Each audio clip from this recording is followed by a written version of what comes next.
Voilà, je vous propose maintenant de passer à l'écoute de la parole de Dieu. Et une fois n'est pas coutume, je ne vais pas prêcher à partir d'un texte ce matin, ne m'en voulez pas trop, s'il vous plaît, mais je vais prêcher à partir d'un livre. J'ai appris que vous avez, il y a quelques semaines ou quelques mois, entamé une série, en tout cas ou fini plutôt, une série sur le livre de la lettre de Paul aux Corinthiens, donc 1 Corinthiens. Et ce que je propose ce matin, c'est de faire une petite révision. Donc j'espère que vous avez bien retenu tout ce qui a été dit, avec le survol de cette lettre qui est la plus longue lettre de l'apôtre Paul. Et c'est vrai que lorsqu'on lit cette lettre, et lorsqu'on la parcourt même dans une série de prédications, on pourrait croire au premier abord que cette lettre est une suite disparate de sujets que l'apôtre Paul veut traiter ou de problèmes qu'il veut traiter, des sujets plus ou moins importants. Or, l'un des buts principaux de cette lettre de Paul, c'est d'enseigner aux chrétiens ce qu'est l'Église. Au travers des problèmes rencontrés par l'Église, Paul est en train d'enseigner aux chrétiens. Donc voilà, il choisit quelques problèmes spécifiques pour rappeler aux chrétiens ou pour leur enseigner sur ce qu'est l'Église. Et c'est ce que nous voulons aussi, donc, au travers de ce survol, écouter ce matin. En effet, aujourd'hui, la compréhension de l'Église en tant qu'institution incontournable du chrétien, de la vie chrétienne, a quasiment disparu dans le monde évangélique. Nous ne savons plus ce qu'est l'Église. Nous y allons, mais nous ne savons plus ce qu'elle est réellement. Et si nous ne savons pas ce qu'est l'Église, nous viendrons tous avec des attentes, on va dire, diverses.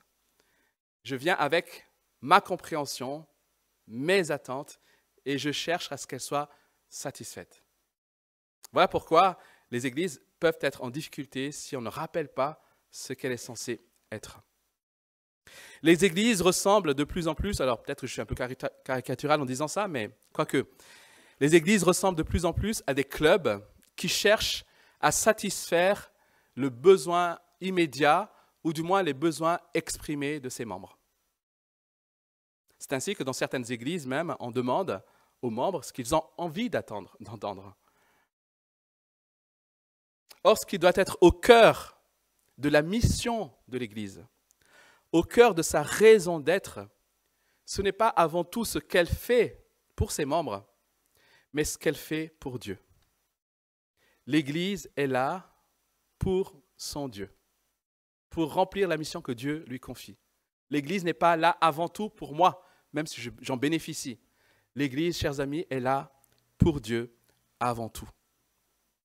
Lorsque nous comprenons cela, alors nous ne pourrons plus nous contenter juste d'un engagement tiède, d'un engagement égocentrique, mais nous allons aspirer à une vie communautaire centrée sur Dieu et que Dieu veut utiliser pour ses propres desseins. L'Église n'est donc pas en premier lieu une association dirigée par les votes des assemblées générales. L'Église est une institution divine. L'Église est une institution spirituelle.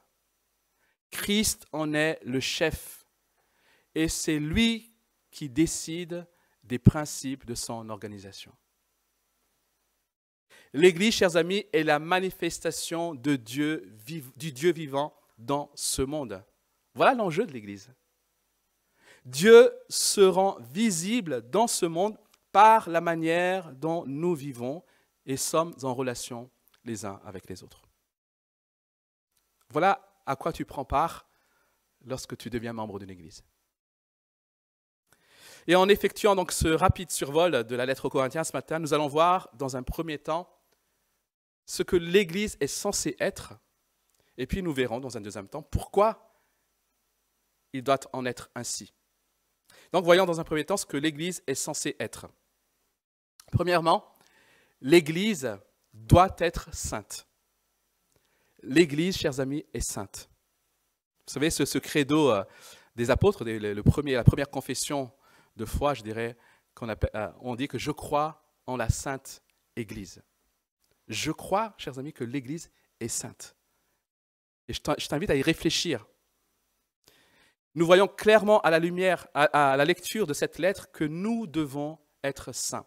Et on voit cela dès les premiers versets. Au chapitre 1, verset 2, donc dans les salutations, Paul parle de l'Église de Dieu qui est à Corinthe, à ceux qui ont été conduits à la sainteté par Jésus-Christ, appelés à être saints.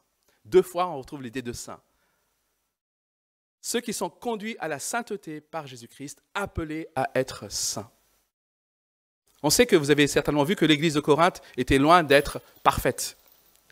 Il y avait toutes sortes de problèmes. Et pourtant, Paul rappelle dès l'introduction, dès la salutation, que cette église locale, est appelée à être sainte. Alors, la sainteté est une catégorie à part. C'est une catégorie extraordinaire. Je pense qu'on peut difficilement trouver un autre synonyme que saint. Saint signifie séparé, mis à part, mais en disant cela, ce n'est pas suffisant. Dans la Bible, saint est un adjectif qui nous parle de Dieu. Dieu est Dieu parce que Dieu est saint. Ou Dieu est saint parce qu'il est Dieu. Et tout ce qui appartient à Dieu, par extension, doit être saint. Donc la sainteté n'est pas simplement un état moral. Une pièce peut être sainte. Un lieu peut être saint. À partir du moment où ça appartient à Dieu. Tout ce qui est à Dieu est saint. La sainteté de l'Église signifie donc, dans un premier temps, qu'elle est à Dieu. L'Église est mise à part pour Dieu. Mais ça signifie aussi qu'elle est différente de toute organisation humaine. Elle est séparée, elle est mise à part. Elle est étrangère à ce qui est dans ce monde. Parce que les croyants eux-mêmes qui composent l'Église sont étrangers à ce monde. Ils sont de passage dans ce monde. Ils sont mis à part par Dieu pour lui. Parce que l'Église est sainte, elle doit être séparée de tout ce qui est contraire à la nature de Dieu. Parce qu'elle est sainte, elle doit se débarrasser de toute impureté. Alors ça nous choque peut-être ce que je suis en train de dire là. Mais c'est ce que nous comprenons à la lecture notamment de cette lettre de Paul aux Corinthiens. Le chapitre 5 est certainement celui qui traite particulièrement de cette question. Le chapitre 5 est un plaidoyer en faveur de la sainteté, de la pureté de l'Église. Les mesures disciplinaires qui sont exigées dans ce chapitre ont justement comme enjeu la sainteté de l'Église. Paul commence par dire, dans ce chapitre, qu'il y a beaucoup d'immoralité sexuelle dans cette Église. Puis, il va citer un exemple. C'est pour ça que je dis que ce n'est pas exhaustif, la lettre. Il va citer l'exemple d'un homme qui a pris la femme de son père, ce qui est bien sûr scandaleux, déjà à cette époque, mais aujourd'hui aussi. Et au verset 5 du chapitre 5, donc 1 Corinthiens 5, 5, Paul écrit « Livrez un tel homme à Satan pour la destruction de la nature pécheresse, afin que l'esprit soit sauvé le jour du Seigneur Jésus. » Préoccupé par la sainteté de l'Église, Paul continue au verset 6 en disant « Ne savez-vous pas qu'un peu de levain fait lever toute la pâte ?» Un peu de levain fait lever toute la pâte. Ce que Paul dit ici, c'est que le péché se propage. Le péché est contagieux. Donc vous devez faire attention à ne pas laisser le péché présent dans l'Église. Cela aura des conséquences. Encore une fois, ça nous choque peut-être ce que je suis en train de dire là, mais je ne fais que interpréter ce que dit l'apôtre Paul, ou de redire ce que dit l'apôtre Paul. Et ce qui est remarquable dans ce chapitre 5, c'est que Paul ne s'en prend pas directement à cet homme qui est pris en flagrant délit d'adultère. Paul s'en prend à l'Église parce qu'elle n'a rien fait devant ce péché flagrant. C'est l'Église qui est pointée du doigt ici. Et en ne faisant rien, l'Église a en quelque sorte renié sa nature sainte. Ils auraient dû agir en disciplinant cet homme, en le mettant en dehors de l'Église, pour qu'il réalise la gravité du péché et pour qu'il se repente. Et en ne le faisant pas, c'est comme si le système immunitaire de l'Église était défaillant. Vous savez, le système immunitaire est là pour repousser l'impureté, justement. Et là, Paul dit, non, vous avez été défaillant de ce côté-là. Commettre un adultère pour un homme, c'est très grave. Mais ne rien dire à cet homme pour une église est encore plus grave. Dans le premier cas, c'est un homme finalement qui tombe et qui peut affecter d'autres. Mais dans le deuxième cas, c'est tout un groupe qui échoue dans sa sanctification. Parce que la sanctification n'est pas simplement une affaire individuelle, les amis. La sanctification est une affaire communautaire. Et au verset 7, toujours du chapitre 5, Paul dit à l'Église de se purifier de certaines choses. Et je sais que ces mots peuvent sembler durs, mais encore une fois, je ne fais que citer la Bible. Voilà ce qu'il dit. « Purifiez-vous donc du vieux levain, afin d'être une pâte nouvelle, puisque vous êtes sans levain. » Puisque vous êtes saints. Purifiez-vous parce que vous êtes purs. C'est ça, en fait, là, ce que dit Paul ici. En disant cela, Paul ne dit pas que l'homme doit être condamné définitivement loin de Dieu. Ce n'est pas ce que Paul dit ici. Au contraire, il veut que cet homme soit sauvé. Il veut que cet homme réalise la gravité de son péché tout en préservant la pureté de l'Église. Il y a deux buts que Paul veut atteindre. Amener cet homme à la repentance et préserver la pureté de l'Église. Mais cela doit être fait en préservant donc la pureté du témoignage de l'Église. Alors soyons clairs, l'Église ne joue pas ici le rôle du juge qui enverrait des hommes en enfer. Elle n'a pas ce pouvoir-là. Mais le processus de discipline dans la Bible vise à la fois le rétablissement de celui qui est discipliné, de celui qui a commis un péché flagrant, mais aussi la protection de l'Église, du troupeau, de la communauté. Et que ce soit dans l'Ancien Testament ou dans le Nouveau Testament, Dieu a toujours voulu que son peuple soit saint. Lorsque Dieu a donné sa loi à son peuple sur le mont Sinaï, à Moïse, il leur dit « Vous serez saints car je suis saint ».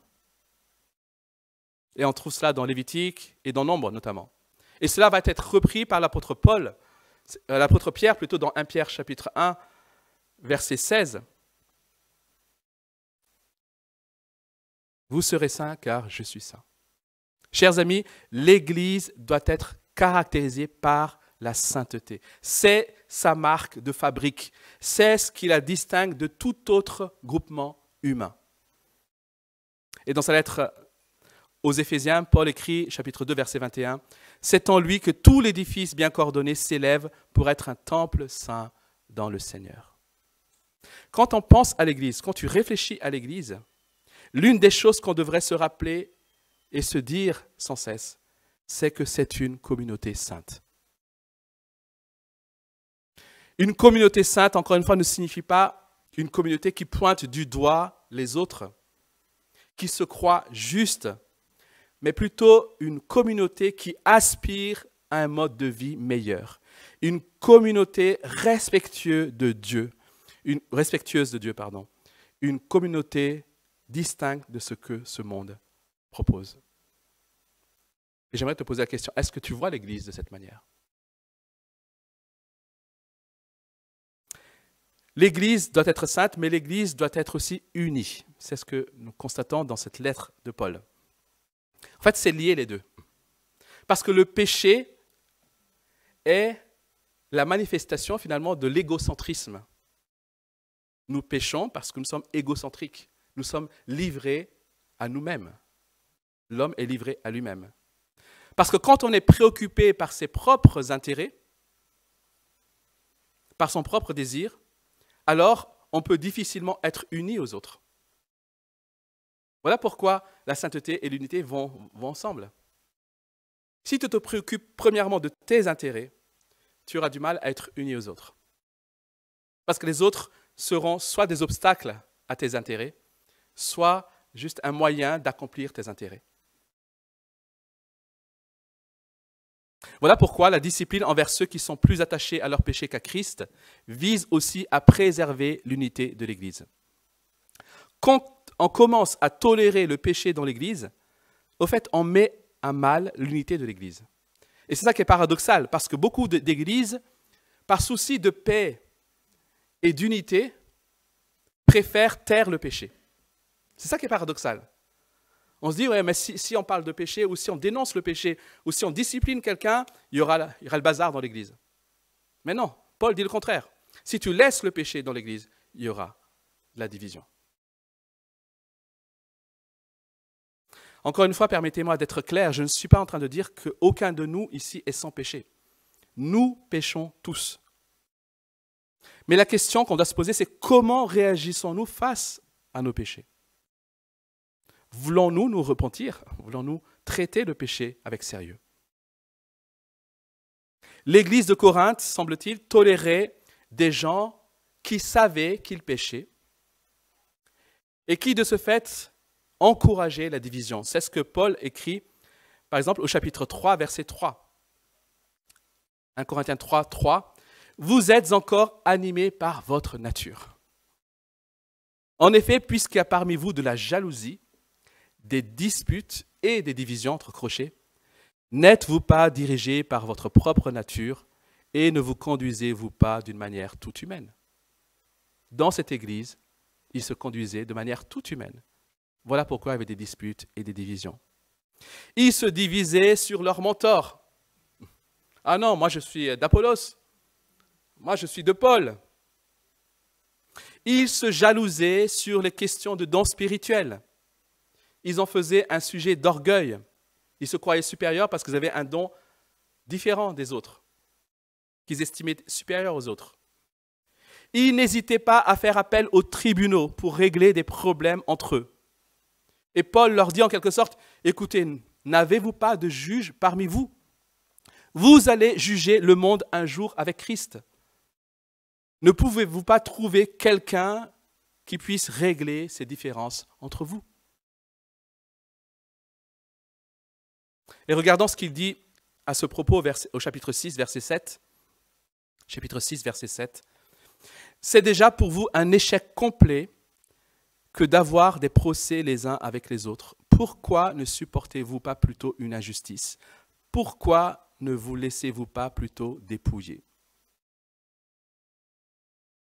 Paul dit ici que face aux problèmes qui paraissaient insolubles, il y avait une autre option que celle de mettre à mal l'unité. Et cette option, c'est celle de renoncer à ses intérêts. L'unité prévaut sur mes intérêts. Voilà l'Église.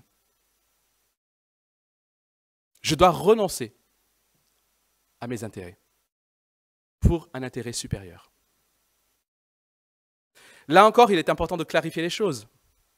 On est d'accord que les avocats, les cours de justice remplissent un rôle important dans notre société parce que grâce à eux, les droits dont nous jouissons chaque jour sont préservés.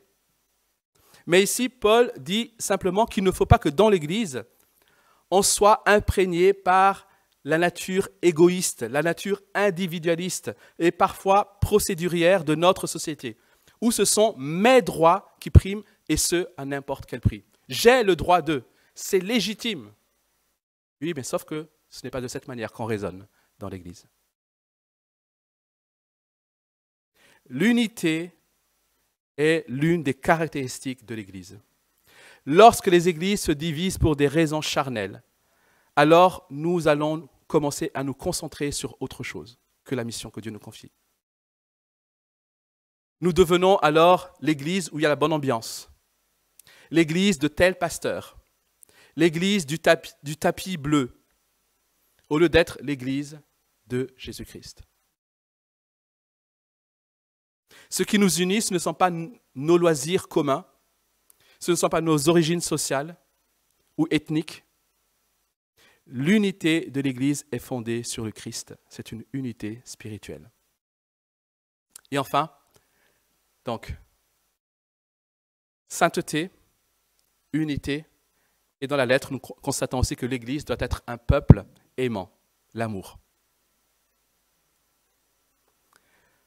Comment l'Église peut-elle être unie? La réponse, c'est que nous sommes unis dans l'amour.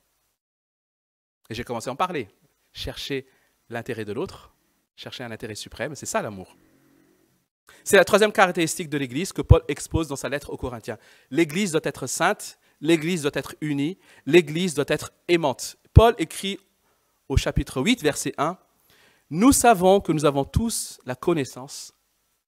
La connaissance rend orgueilleux, mais l'amour édifie. »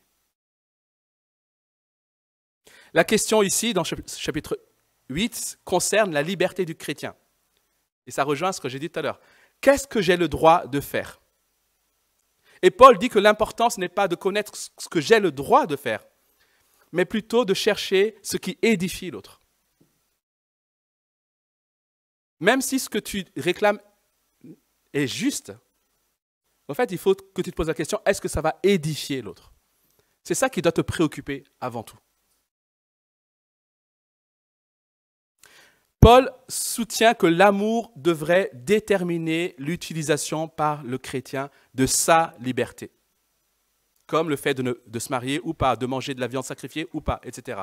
Le but, dans mes choix, parce que je suis libre, c'est qu'est-ce qui édifie le plus l'autre. Devant ces choix, les chrétiens devraient faire ce qui manifeste le mieux l'amour envers les autres, et pas simplement ce qu'ils sont libres de faire ou pas. Seul l'amour authentique nous permet de vivre l'unité qui est la marque du corps de Christ, qu'est l'Église. Il n'y a pas d'unité véritable sans amour. La réalité de la vie en Église nous montre que nous n'arriverons jamais à véritablement harmoniser notre vision, nos sensibilités, dans les moindres détails, sans les désaccords. C'est ce que j'ai dit tout à l'heure par rapport au conseil, c'est que, ok, on s'expose à des désaccords forcément. Il y a la réalité des désaccords dans l'Église. Il y aura toujours des désaccords dans l'Église. Mais le caractère de Dieu est le mieux manifesté lorsque deux personnes qui sont en désaccord sur quelque chose travaillent ensemble en cherchant à placer l'autre au-dessus. Et c'est à la lumière de cette discussion sur l'Église et la recherche du bien de l'autre que la puissance de 1 Corinthiens 13 transparaît le mieux. Ah, on connaît tous, je pense pour la plupart, ce chapitre 13 de 1 Corinthiens. Alors c'est super de lire ce chapitre dans les mariages, et ça se fait. C'est super de les écrire sur une belle carte ou sur son mur Facebook. Mes chers amis, ces mots prennent toute leur force lorsque nous les plaçons dans le contexte dans lequel Dieu les a donnés en premier lieu, à savoir l'Église. Ce chapitre 13 de 1 Corinthiens vise l'Église.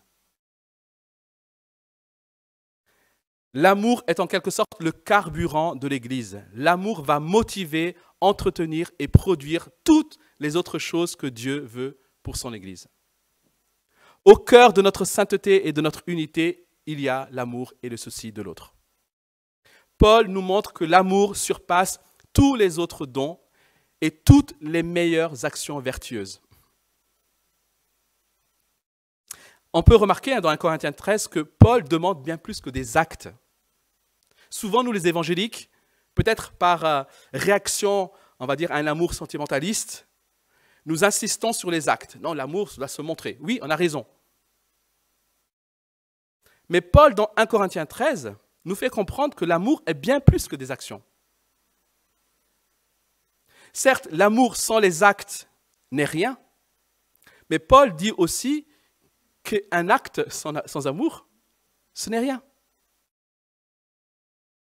1 Corinthiens 13, versets 1 et 2, on peut être très doué pour prêcher, très doué pour enseigner, avoir un super discernement sans amour.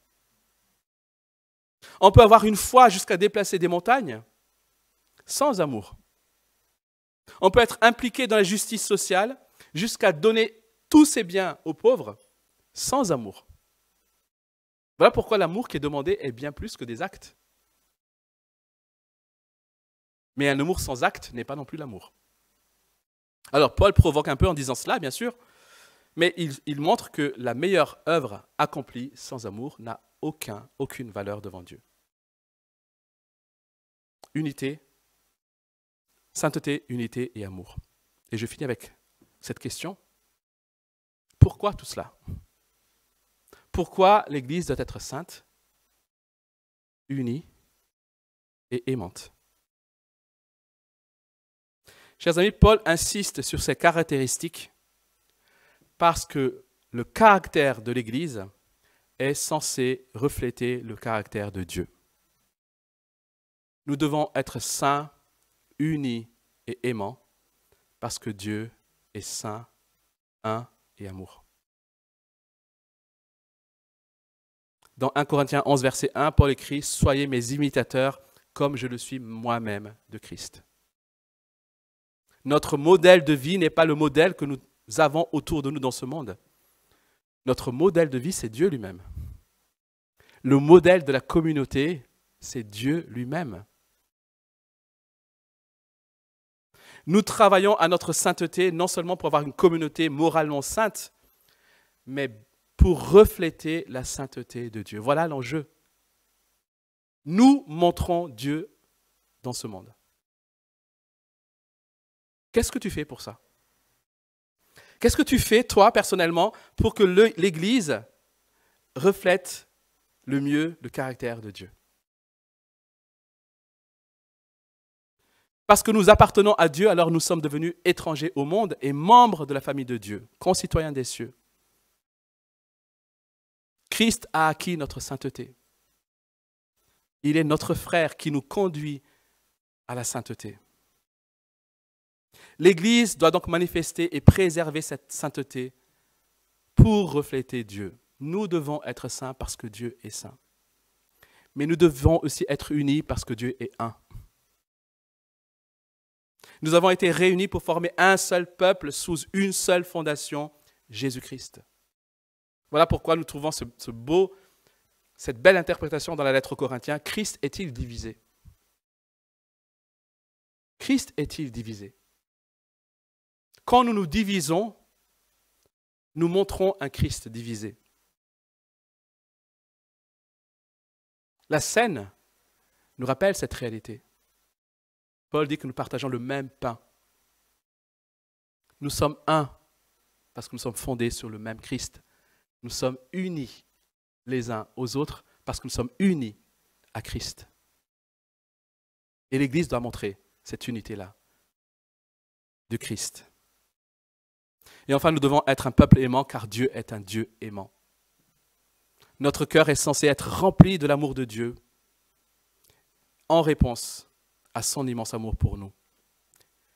Nous louons un Dieu qui a pris l'initiative en notre faveur, qui est venu nous chercher alors que nous étions au fond de l'abîme, qui nous a aimés avant la fondation du monde et qui a démontré cet amour en envoyant son Fils mourir à notre place.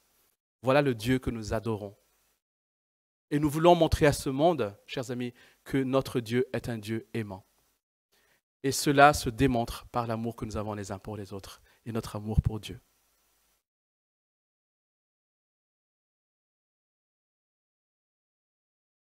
Dans cette lettre aux Corinthiens, mais aussi dans ses autres lettres, Paul dit quelque chose sur le caractère de l'Église et sur le christianisme en général. L'Église est censée manifester le caractère de Dieu au monde. C'est sa raison d'être aujourd'hui. C'est la raison d'être de cette Église à Istres. Je te choque en disant ça, mais cette Église à Istres n'est pas là pour toi avant tout. Cette Église est ici à Istres parce que les Istréens ont besoin de voir Dieu, de comprendre qui est Dieu et de voir Dieu au milieu de sa communauté. Un Dieu saint, un Dieu aimant et un Dieu qui n'est qu'un, qui est seul, le seul Dieu. Et si vous voulez aider l'Église à manifester le caractère de Dieu au monde, alors vous devez réaliser que votre relation avec Dieu devrait être au cœur de la manière dont vous serez en relation avec les autres. À chaque fois que tu es en relation avec les autres, à chaque fois que tu es censé, tu as envie de critiquer l'Église, ou tu te poses la question de ton engagement à l'Église, rappelle-toi ce que l'Église est censée être. Rappelle-toi cette mission de l'Église. Refléter le caractère de Dieu dans ce monde. Alors on peut en dire long sur la relation d'une personne avec Dieu, simplement en regardant ce qu'elle fait et comment elle est avec ses frères et sœurs dans l'Église. Si vous bâtissez votre vie chrétienne en cherchant à obtenir le maximum dans cette vie-ci, alors vous êtes à côté de la plaque. C'est ce que dit Jésus. Car celui qui voudra sauver sa vie la perdra. Dans la vie chrétienne, il ne s'agit pas en premier lieu de moi, ni de vous, ni des autres. La vie chrétienne concerne premièrement Dieu. Et ça vous paraît évident ce que je dis là, mais combien de fois je discute avec des gens, oui, mais ils sont comme ceci, ils sont comme cela, moi je ne vais plus là-bas parce que ceci, parce que cela. Ok, j'écoute, et puis je dis à la fin, selon toi, qu'est-ce que Dieu en pense? Et je me rends compte que les chrétiens ne réfléchissent pas de cette manière. Ils ne se posent pas la question, comment Dieu voit les choses? Qu'est-ce que Dieu pense de ce que je suis en train de faire, de mes choix? Ça ne sert à rien de blâmer l'Église. Parce que ce qui compte, c'est ce que Dieu veut et comment Dieu voit les choses. Ce que nous faisons dans l'Église, dans nos groupes de maison, les uns pour les autres, le faisons-nous pour le bien de l'Évangile? Est-ce que c'est ce que tu recherches aujourd'hui? Nous avons comme mission, comme raison d'être, de refléter Dieu. Si nous sommes négligents de notre sainteté en tolérant le péché, alors nous trompons les gens sur Dieu. Si nous négligeons l'unité en ne veillant pas sur les divisions ou en fondant notre identité sur les choses secondaires, alors nous ajoutons de la confusion sur Dieu. Si nous cultivons un amour soi-disant chrétien, mais qui n'est en réalité que du sentimentalisme, alors nous trompons le monde sur ce qu'est Dieu et sur son amour. Toutes ces choses renient et dénaturent le caractère de Dieu. La gloire de Dieu dans l'Église locale sera manifestée par une sainteté authentique qui inclut la discipline, par une véritable unité fondée sur Christ qui se vivra dans la diversité de l'Église et par un amour véritable qui ira bien plus loin que le sentiment et les actes. Amen.